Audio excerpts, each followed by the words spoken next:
telling him he shouldn't be involved. And in the midst of his bludgeoning in defense of his mom, he will stop, run up to the spectators, and defend himself, saying, "You don't get to tell me what to do," and then run back off and bludgeon the assailant. Wherever, I do what I want. Oh, my lovely girlfriend is listening, and her breasts look beautiful this week. Just want to let that everyone know that. This is actually the 5th time that Miggy has mentioned the. This is not true. The mid-period breasts of his girlfriend. I did say that. Yes, I didn't say that. You didn't say it on the radio, but we are saying it now. Oh my God! Yes, you are going to be in trouble when you get home. Thanks You're for welcome. just ruining any chance I have for some pretend some slow neck later. Yes. Now, Miss Stevenson's fiance did go to her defense and wrote of his beloved on Facebook, "That's my baby." Actually, no. Let's have Lou Bob quote this. Lou Bob, you haven't said anything yet. Let's have you quote. Oh, don't. Hey, Ben, I am pleased that you would give me this honor. I'm going to go ahead and read from Johnny Bishop. This is Miss Stevenson's fiance. Now, she said, "That's my baby. She won't start shit, but she will definitely finish it. Love you, babe. It was self-defense, and Walmart didn't have any security to stop it." My. So clearly, this is Walmart's fault, I guess. Is it really? It's not. It's not Walmart's fault, obviously. Now, she does also offer more defense that she recently completed courses at Kaplan College, where she did study to be a dental assistant. And she claims that the other woman that was on the rascal was uttering racial slurs, and that's why she decided to start a fight. Well, I wouldn't put it past those people in there. You got some pretty rowdy mofos up in Walmart sometimes. Some pretty really rough-looking people, dude. And I really could see that happening. I've never really seen any crazy scuffles. I've definitely seen some pretty creepy individuals in there, though. Really creepy individuals. But I tell you, the next best thing to Walmart is the Sweet Bay. Not Sweet Bay, forgive me, the Winn-Dixie. Winn-Dixie. Yeah, Jesus the Winn-Dixie. Christmas. I'm up there a couple times a week because I'm trying to get my freaking gas points, which are gone now, thanks, Lou Bob.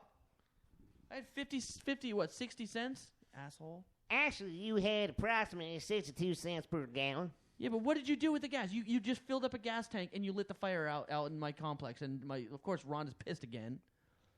I have no idea what you're talking about, man. You know exactly what I'm talking about. Hey, man.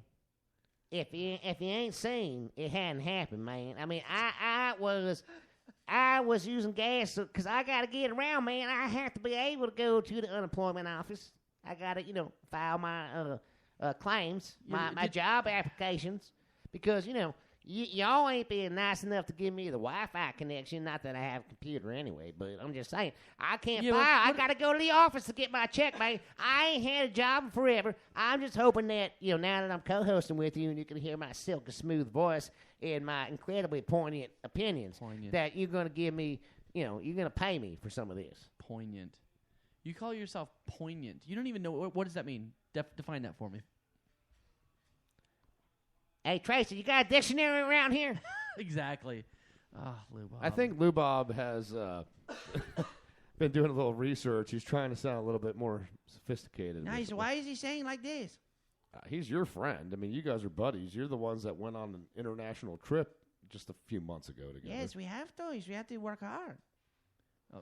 I would have loved to have seen you and Lou Bob in Honduras together. Seriously. That would have been pretty badass, dude. Well, I wish Sancho would have went to Russia with him. Nice, scary place. They eat fish, and they have penises on the cars made of wood. Now, Brian, you're not aware of this. They have a huge diamond mine. We actually sent Lou Bob, Brian, during the Olympics in Sochi. We sent Lou Bob there as a foreign correspondent. He was actually kidnapped by the KGB. Oh, really? And beaten. And credit to Lou Bob, man. The guy took a beating. Look, if it wasn't for our good friend that's a show contributor and Anatoly Karpov, who bailed him out. Where's he at, dude? We haven't heard from him in a long time. But, I mean, Lou Bob can take a beating. He's a big guy. God, he was screaming about they were busting on his ear. Some guy called us up during the show and left a voicemail describing, Lou Bob. Obviously, he had him wrangled up in there. And he was talking about his yellow stained shirt, and he was all like, don't hate the yellows. What were you saying? A yellow stain, a capital? What were you saying, Lou Bob? Hey, man, it's like the great Mel Gibson said. You can take away my chest hair by singeing it with jumper cables, but you can't take away my freedom. Wow. I don't think that's exactly what he said. I'm sorry. When did he say that? I don't think that ever happened, honestly. That was in between a bunch of drunken anti-Semitic rants when he got pulled over by the police. Oh, that's right. That's Yeah. right. Called her baby cakes and whatnot. What did you say? Said she was going to get gang raped, and then he made the statement about the chest hair. Yeah. That's God. Mel Gibson. Now- Good old Mel Gibson. This next story to me, Miggy, is we've had a lot of disturbing stories coming out of China, but this might be the single most disgusting story we've ever talked about Yeah, on but the it's Cranial not- Mission Show. It's not really disgusting. It's just like, holy S. Like, I didn't realize. I mean, I don't even know. Have you ever had kidney stones before? No. You haven't? My stepdad had them, and he said it's literally. If I did, I'd give him back. It's literally yeah, exactly. It's literally comparable to giving birth. The amount of pain that people feel with it. That's exactly what I was going to say. Is I've heard men liken it to childbirth. Like they say it's they know. Right. Well, Like right. we know about childbirth. It's we do. We're in the presumptive. room when it happens. You know, But I have we don't have heard- grenades go off in our deli counter, if you know what I mean. But I have heard that for a man, it is one of the most painful experiences they can go through. Oh yeah, I mean you got to drink a lot of water to try to pass these darn things, and if they can't, they could clog up your pee hole. But That's the biological the- term for it, the- right? Yeah, pee hole. and Yeah, it's after technical. I describe this to you, I'm going to give you the world record. Of the So largest. this isn't the world This record? is nowhere even close. to That's the even world more record. disturbing. But go ahead. So, Dr. Wei Yubin told the Kwaijiang Evening Post this man's love of tofu and lack of water likely led to his condition. Soy products, especially gypsum tofu, gypsum being a salty, very salty, Isn't that mineral. the same thing they put in the boards? In the drywall, yeah, right? gypsum boards. Sometimes, but I mean, they got beers out of certain places in Germany. That's where the Goes beers come from, and then they wash over a lot of gypsum, the water coming out of the rocks when they use it for the beer. So it's a very salty type of beer. So gypsum can be eaten, but it's definitely used as a drying agent, more or less, is what it is, because it's a salty thing. So I can eat my walls. You can eat your balls. Yes. Walls. So gypsum is very high in calcium, and it can be excreted from the body without a sufficient intake of water. This guy he had 10 kidney stones removed about 20 years ago, and he could have lost his kidney because of that. But this time, this guy had 420 kidney stones removed from his left kidney. Now, this was in one extraction? One extraction. That's, Wow. I mean, I'm assuming he's just screaming bloody murder while this is going on. I mean, first of all, the fact that you're Asian, you're already working with a much smaller conveyance of the kidney stones. Right. So it's going to be a lot more painful. I mean, this is like trying to push a meatball through a coffee straw. Pretty Maybe much. they have smaller kidney stones. Well, that's not where I was going with that. They got smaller stones. But I see what you did there. Honestly, I mean, it's to see that they showed the pile. There's a picture of the pile of kidney stones. It's not popping up, but it did before when I had it up there. But that is now that I feel bad for that dude. But this is no comparable even in the realm of the Guinness Book of World Records. Guinness Book of World Records said a surgeon in India removed 172,155 kidney stones from one patient's left kidney in 2009. Okay, who even wants to count that? Who just take the kidneys out? Screw it, man. Look, all you craniacs Holy out there, this shit. is a lesson to you. All of the folks that I've talked to that have experienced the tragedy of kidney stones will all tell you, drink more water. I know caffeine is a big contributor to it. Drink more water with this kind of stuff.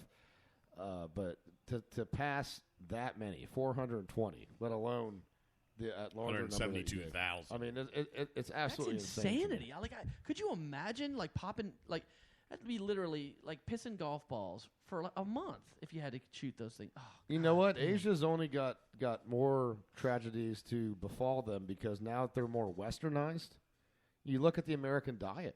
You look at all the sodium that we intake, all the caffeine that we intake, the horrible food that is now franchising over in the Far East.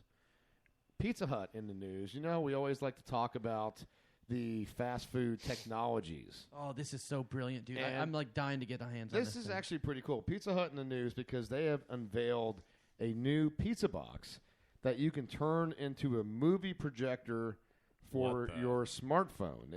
It's actually called the Blockbuster Box. Wow. It was designed by an agency in Hong Kong, in China. Hi. And the secret to it is that in each box there is, you know, that little centerpiece, that little plastic piece? It's like a pizza. It's a pizza. Oh, god damn. That little tripod? Yeah, the little... It's a pizza stack. It's to save your pizza from getting crushed. Right, from the box, right? It helps keep the center of the box from touching your pizza. Well, it's always made of plastic, right? But in this instance, it actually features a lens that you can insert into the side of the box after you punch out the perforated hole. It's designed to then take your smartphone and then project through that lens and turn it into a movie box. That's a really cool idea. Like this is so the phone becomes a projector. Yeah. Well, your phone is just you're pretty much putting your phone in a dark box and moving it just far enough back to where it'll shine nicely through there, and you can literally move it back and forwards to make it adjust the resolution and not make it so it's not fuzzy. You know what I mean? Kind of adjust the focus on it. Right. It's funny because I have a huge, you know, those little things you clip on a table and it's got a lens on it. You know, it's a magnifying glass. Yeah. I have one of those, and I'm actually working on a project right now to make one of these, and I am dying to do it. So I'm super stoked. Ben, if you take over here for a minute, I got to use the restroom like a mo. I mean, to me, it's you know, like we need more encouragement, Brian, to eat bad food in this country. It's what are we pointing at over here?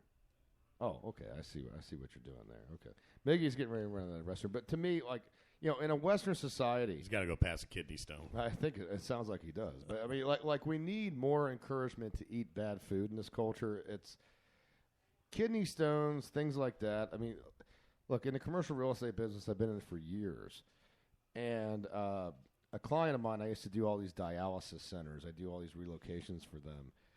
And I noticed that all the ones I did on a national level were all in the Deep South. So I asked the client, I said, you know, why does it seem like every one of these is in the Deep South? And he said, I'll give you a reason. Fried chicken and bad diet. What are we pointing at here? Oh, okay. So fried chicken and bad diet is pretty much what contributes to this. Absolutely. I mean, but it's just bad diet in general. Yeah. I mean, it's all the sodium, it's all the fat that people eat, you know, et cetera, et cetera. But you know, it's a real problem here in the States with those kind of diets. You look at my good friend Lord Stacy Cheese and I were talking about this the other day. In American culture, it's actually cheaper to eat more food than less. You know, you go to convenience stores now, and they'll say 99 cents for any size soda. Right. Well, what are you going to pick? You're going to pick the largest one. Grabs the largest one. Right. It's economy to scale. Right. Right. So if it's going to cost me, or even if it's going to cost me 50 cents more to get more food, well, I'm going to pay the 50 cents more. But, you know, also another thing is we're raised with this mentality, and this came from the fact that we had this bounty of food and resources prior to other countries going online. Oh, we got a call coming in here. Let me patch this in. Yeah, you're talking to the Cranial Mission Show. Who's this? Hey, what's going on? It's Bob. Oh, hey. For all those listening to the show, the Craniacs out there, if you're new to the show, then you won't be aware of who this is. But this is actually who we call the North of the Border Reporter. This is Bob McKenzie, who has frequently functioned as a co-producer of the show with Sancho Sanchez. He hails from Saskatchewan, Canada. And Bob, yeah, you know, sure do. It is a pleasure to have you here, my friend. We have not spoken to you in a while. So what brings you to the show? Man, I am at this insane party, sexy party. Okay. So you're up in Canada right now? Yeah, sure am. I'm up in Canada. I'm up in Toronto right now. I'm just visiting the city. You know, doing what I like to do up here. You know, Toronto, which is a city, as you know, Bob, that I lived in for many years, a wonderful city. with some fantastically beautiful women up there, I might add. So, what brings you to Toronto? Why are you hanging out there? I mean, you typically. I mean, I know you're from a province that